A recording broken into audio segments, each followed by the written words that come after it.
तीन भक्तों की कहानी। एक बार एक बहुत ही पहुँचे हुए संत महात्मा अपने आश्रम में बैठे थे और उन्होंने एक दिन अपने तीन भक्तों से कहा कि आप तीनों ने कल 15 किलो आम सत्संग में लेकर आना है। तो तीनों भगत अपने घर से अपना झोला उठाकर बाजार में आम लेने के लिए चले गए।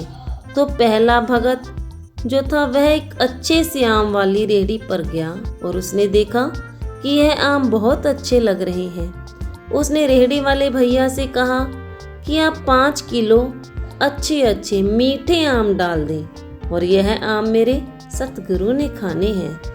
तब रेहड़ी वाले ने बोला कि यह तो बहुत महंगे आम है। तो भगत बोला, कोई बात नहीं, आप जो भी मूल्य है यह आम 5 किलो डाल दें।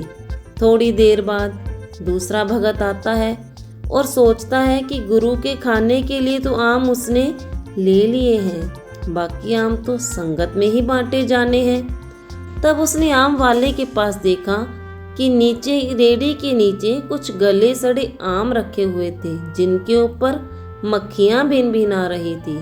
उसने रेहड़ी वाले से पूछा कि यह आम कितने के हैं।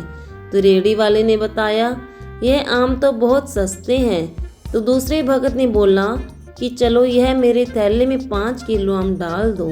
इतने में तीसरा भगत आया। उसने सोचा कि गुरु इतने आम क्या करेंगे।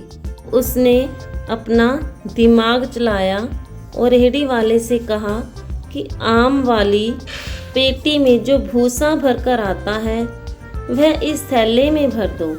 तो रेहड़ी वाला कहने लगा कि यह तो फ्री में है, इसका कोई मूल्य नहीं है।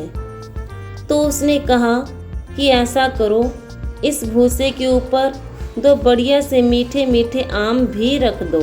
तीनों ने अपने अपने थैले उठाए और अगले दिन सुबह आश्रम में पहुंच गए। गुरु ने जाते ही पूछा कि क्या ले आए आम।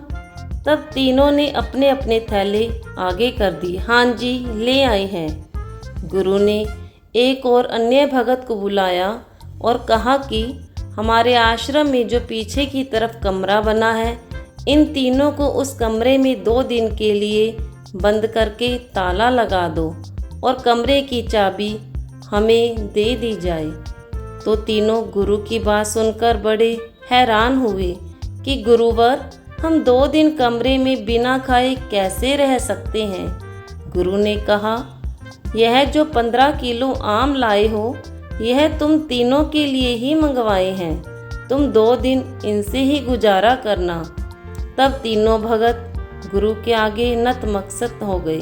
पहला सोच रहा है कि मेरा इनसे गुजारा कैसे होगा, यह तो थोड़े से आम हैं। दूसरा भगत सोच रहा है कि यह गले सड़े आम जिन पर मक्खियाँ बैठी थी, क्या यह मुझे खाने पड़ेंगे। और तीसरा जो भूसा लेकर आया था वह सोचता है कि क्या मुझे भूसे से गुजारा करना पड़ेगा। कहने का भाव है कि गुरु का जो भी वचन आए वह हमारे भले के लिए ही होता है। शिक्षा, गुरु के वचनों को जैसे आए हूबहू वैसे ही माना जाए, उनमें मनमत के अनुसार कोई भी फेरबदल ना किया जाए। Thanks for watching.